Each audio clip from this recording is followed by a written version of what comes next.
British philosopher of the 19th and 20th century, F.H. Radley said, "It is good to know what a man is, and also what the world takes him for, but you do not understand him until you have learned how he understands himself," meaning it has always been important, fundamental, necessary, and imperative for all of us in one way or another to basically know about and discover and comprehend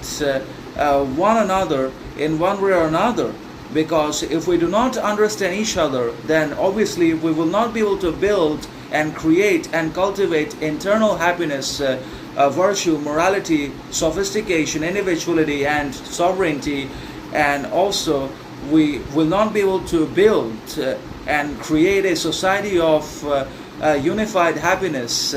and harmony in which all people participate with one another, involve in one another's actions and characters, and support and elevate also each other out of their darknesses of ignorance, frustration, suffering, conflict,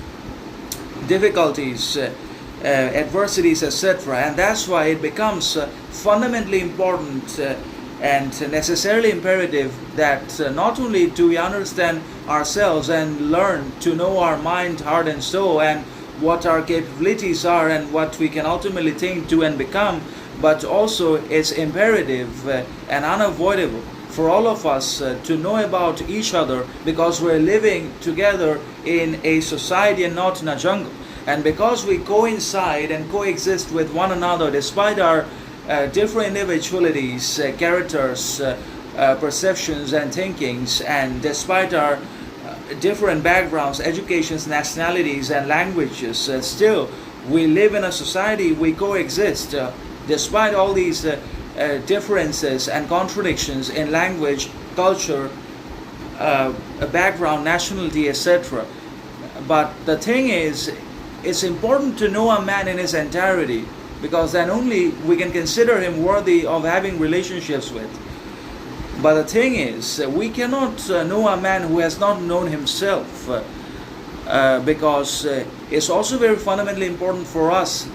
that if we want to understand others, we have to understand ourselves first, or if we're going to just understand others without understanding ourselves, then it will be a blunder. Otherwise, we're going to engage in projection. We will project our own insecurities, weaknesses, and shortcomings onto the others if we have not known ourselves, and if we have not sought redemption and reformation of our character, attitude, mentality, thinking.